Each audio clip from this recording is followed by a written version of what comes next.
Bueno, esta es nuestra semana número 5 en el Club de Lectura de Adornadas. Y estoy tan contenta porque me acompaña Susi Bixby, ya ustedes la conocen, de otra de las conversaciones y también en el blog. Me encanta la manera en la que tú puedes exponer tan claramente el Evangelio. Y de verdad que soy tu fan. Me encanta que estemos aquí. Entonces, este es la semana 5 y vamos a estar hablando de los capítulos de la pureza y el capítulo de la devoción por el hogar, el amor por el hogar. Y para comenzar, Susi, yo te quiero preguntar acerca de Efesios 5:3, que dice, entre ustedes ni siquiera debe mencionarse la inmoralidad sexual ni ninguna clase de impureza. Entonces te quiero preguntar, ¿cómo describirías el pensamiento del mundo en relación con la pureza y la manera en que los creyentes nos vinculamos con la inmoralidad sexual, quizás de manera casual en el día a día?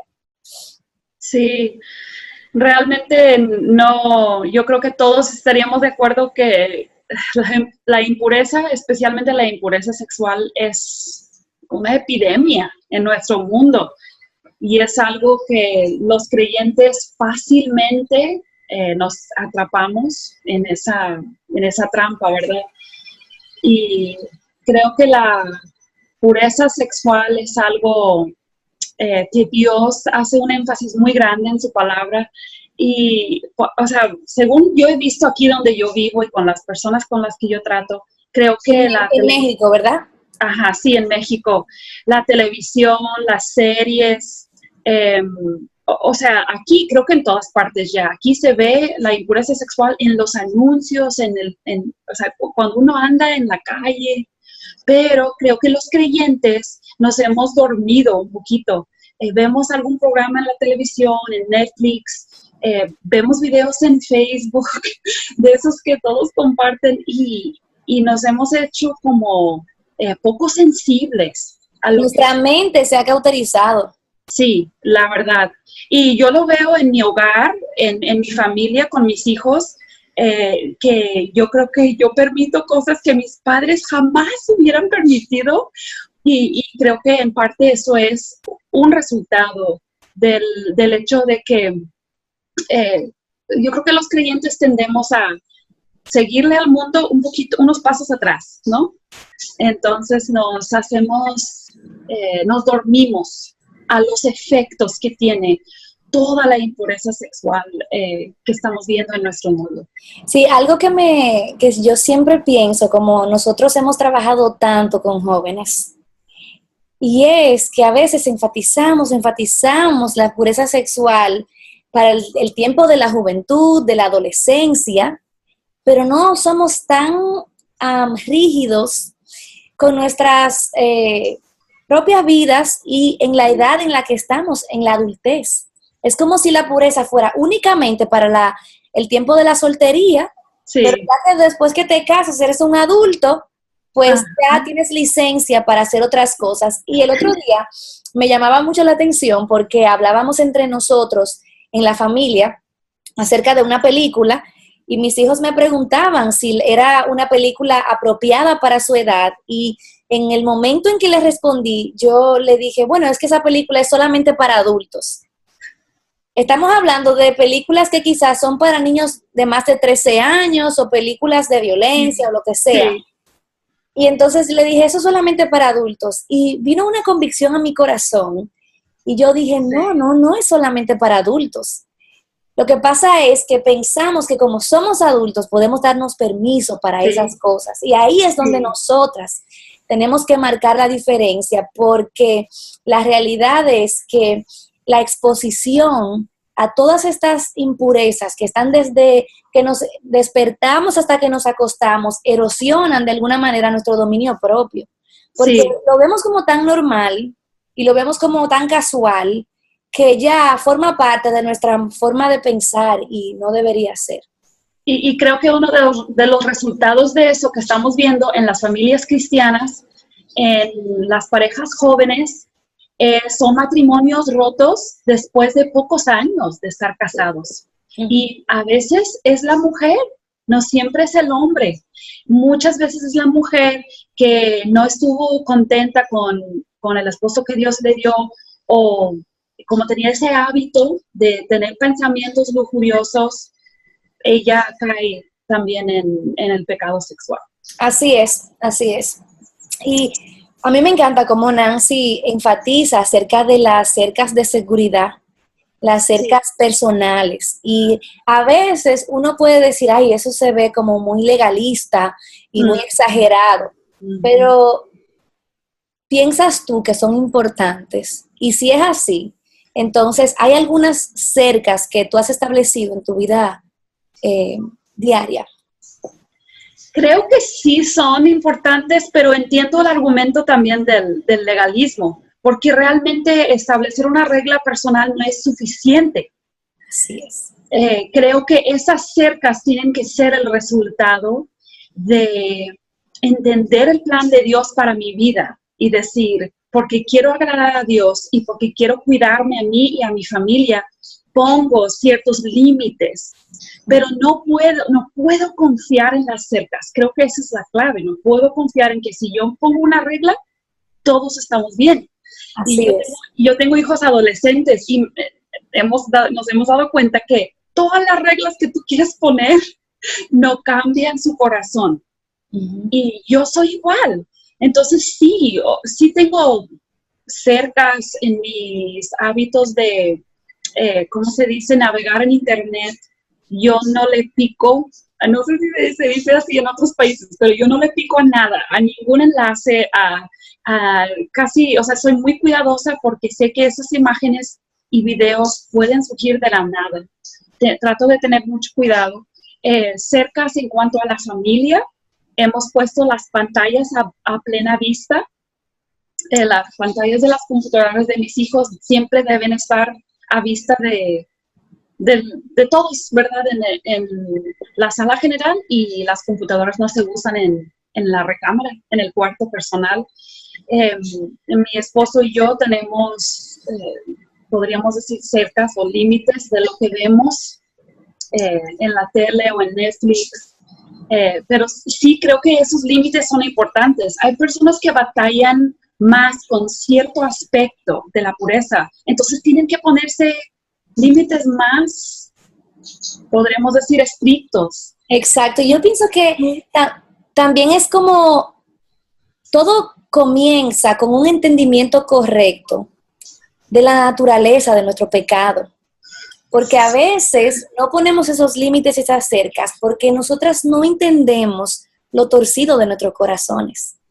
Y nos engañamos y decimos, no me va a pasar nada, no, eso no me va a afectar. Y sí nos va a afectar, y sí nos puede hacer caer en un momento de debilidad. En nuestro caso, mi esposo y yo hemos establecido cercas, además de esas que tú mencionas, prácticas también con relación al sexo opuesto. Porque sí, a veces es muy importante nosotras tener una rendición de cuentas con relación a nuestra interacción con los hombres, con nuestro esposo. Eso es muy importante porque al final es un cerco de protección y ellos están ahí para protegernos. Sí. Y de verdad que... Yo creo que con el esposo, por ejemplo, si el esposo cuestiona algo que yo hago o digo, no ponerme a la defensiva, pero verlo, como tú dices, como una protección. Si mi esposo está preocupado, yo no debo hacer menos esa preocupación que él tiene. Y algo que ha sido muy, a nivel práctico, que nos ha ayudado mucho, es que en nuestra cultura hispana, nosotras queremos relacionarnos y conectar. Entonces, tener extremo cuidado con nuestras relaciones de amistad con los otros hombres. Sí. O sea, no encuentros casuales en que tenemos que hablar con nuestro esposo, sino esas relaciones, por ejemplo, chats privados con hombres o correos que van y vienen, que son, podemos hacerlo desde un corazón puro, pero necesitamos cuidarnos, y esa es la parte práctica en la que quizás uno dice, ay, pero eso no es nada. Y realmente nuestro corazón... es como tú dices, conocer mi corazón y estar dispuesta a decir, mi corazón es engañoso. Entonces, yo no debo confiar en mi corazón. Exactamente, Y eso es exactamente. muy difícil, eso requiere mucha humildad también. Así es. Y Y bueno, para transicionar un poco de este tema de la pureza, porque creo que nosotros podemos hablar toda la mañana, toda la tarde acerca de este tema, pero tenemos otro capítulo esta semana y es acerca del hogar, la devoción del hogar, al hogar, y se llama específicamente una probadita del cielo. Yo te quiero preguntar, esa frase, hacendosas en el hogar, de Tito 2:5, ha generado mucho debate a lo largo de los años. Entonces yo te quiero preguntar, ¿qué concepto tiene el mundo de la domesticidad y cómo manifiesta Dios el concepto de la domesticidad en su palabra? sí, creo que el mundo ha llegado a despreciar realmente el rol de la mujer en el hogar y lo que explica Nancy en el capítulo es muy interesante porque ella destaca la diferencia cultural que había entre esos tiempos y ahora. Y podemos entender que, por ejemplo, la mujer de Proverbios 31, ella vivía en otra cultura, donde la mujer y el hombre y los hijos todos emprendían muchas cosas en el hogar juntos. Y a veces yo pienso, ay, hubiera sido muy bonito vivir así, porque realmente ahora con el feminismo y todo eso, se ha llegado a despreciar el hogar. Y creo que el resultado que estamos viendo de eso es que no hay familias estables, no hay hijos que están siendo criados con una estabilidad emocional y espiritual cuando hablamos de los creyentes, pero incluso en el mundo en general, como se desprecia el hogar y la domesticidad, el cuidado del hogar, el efecto que eso ha tenido ha sido grande. Y Dios dice, cuidadosas del hogar, hacendosas en el hogar. Nos da ejemplos como la mujer de Proverbios 31. Entonces creo que las creyentes tenemos que estar dispuestas a decir, en esta área tengo que ser contracultural.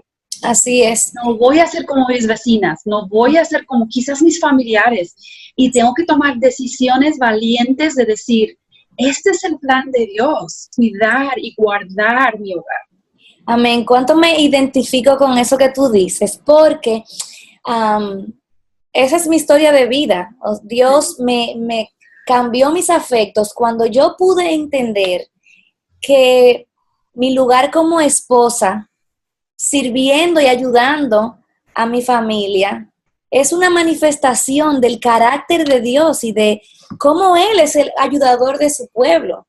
Y es increíble porque a veces también cometemos el error de pensar de que esa área hacendosas en el hogar debe lucir exactamente igual para todas las mujeres. Sí. Caemos en el error de juzgar a la hermana que no lo está haciendo como yo o exigirle a la hermana, pero a mí me encanta la traducción en inglés que se traduce exactamente ocupadas en el hogar, trabajadoras dentro del hogar. Entonces, en mi caso, por ejemplo, que yo no tuve un entrenamiento en ese sentido, Sí.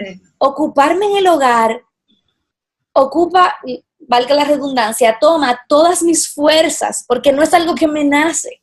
Sí. Yo necesito, mi concentración no puede estar dividida, pero hay mujeres que crecieron siendo entrenadas para eso, que para ellas ocuparse en el hogar era algo más sencillo y ellas pueden ocuparse en otras cosas mientras tienen su hogar cuidado, Sí. y mientras tienen su hogar provisto.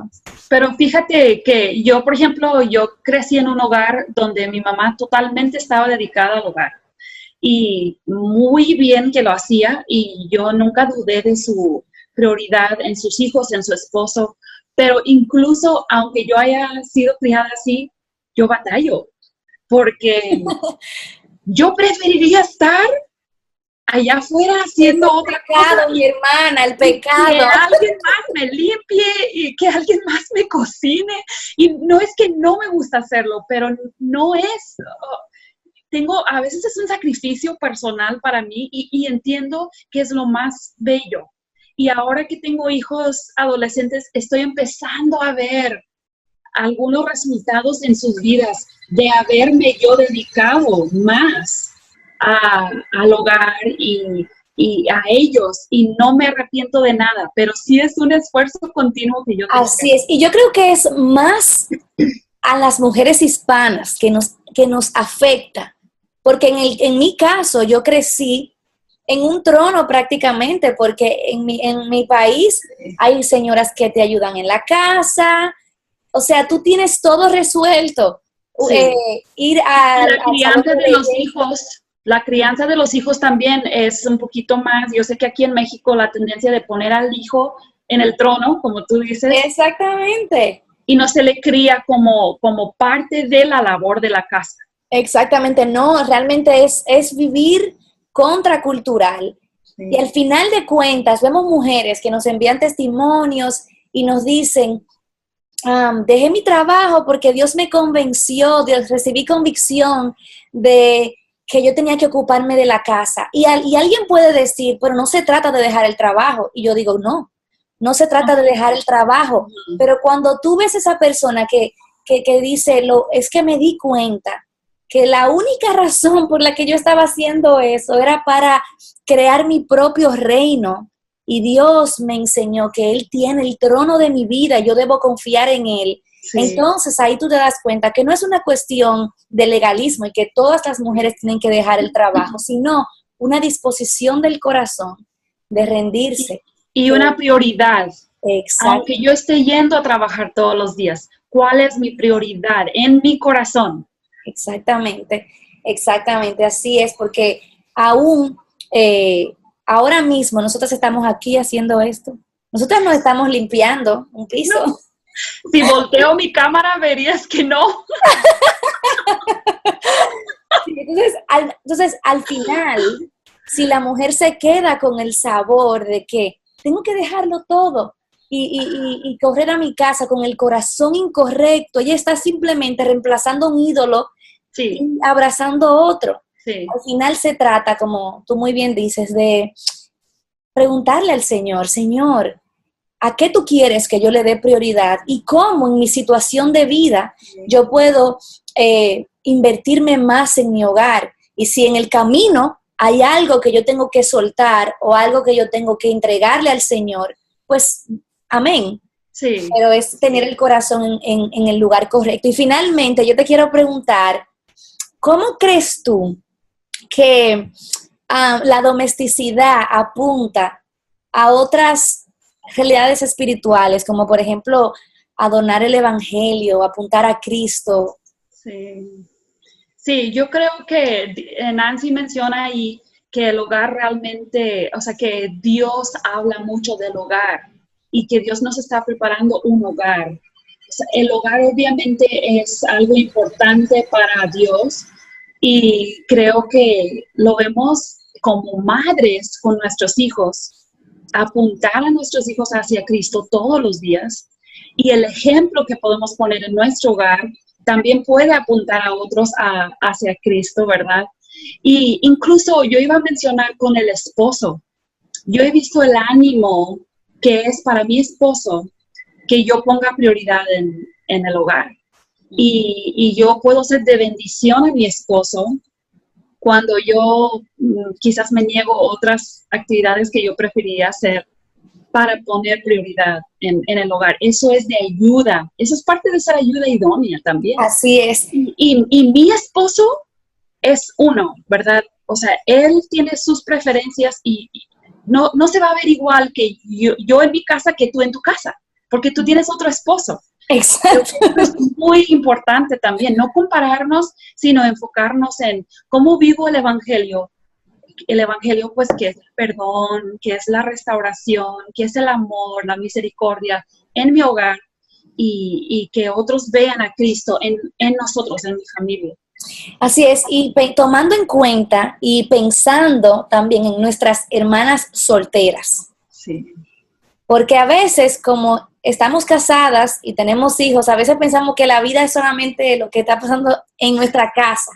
Sí. Pero pensando en esas mujeres solteras que a veces entienden que porque son solteras no necesitan desarrollar un amor para el hogar. A veces le damos tanto valor al matrimonio, a la familia, y no al hogar en sí mismo, que ellas se sienten fuera como de la fórmula. Sí. Entonces, en ese sentido, yo creo que una mujer soltera puede utilizar su hogar como una agencia para avanzar el evangelio. Y no solamente eso, sino también contagiar a otras mujeres con esa devoción y ese amor hacia el hogar, sirviendo a otras mujeres y usando su hogar para bendecir a otros. Y muchas mujeres solteras todavía viven con sus padres, pero pueden hacer lo mismo. Pueden ser de ánimo a su madre, a ser hospitalarias, a ser de ejemplo y de testimonio. Entonces, aunque vivan solas o con sus padres, pueden hacer lo mismo. Así es, una mujer soltera de esta generación desprecia el hogar, pero una mujer conforme, que ha conformado su mente a la palabra de Dios, atesora el hogar. Porque como tú decías al principio de Nancy, nosotras sabemos que Él está preparando un lugar para nosotros. Sí. Y la mejor hospitalidad la vemos en Cristo, sí, que nosotras estando lejos de Dios, apartadas de Dios, Él a través de su sacrificio nos hace parte de su familia y nos invita a recibir los beneficios que son suyos. Y ahora nosotras somos coherederas y vamos a estar con Él para siempre en el lugar donde Él ha preparado para nosotras. Entonces, que yo oro que esa sea la motivación, el motor, que nos empuje a nosotras utilizar nuestro hogar para la gloria de Dios y guardarnos en pureza mientras llegamos ahí. Así es, Betsy. Gracias, Susi, por esta conversación. De verdad que doy gracias a Dios por tu vida y gracias por tu compañerismo en el ministerio. Gracias a Dios también por ti. Dios les bendiga a todas. Bye. Bye.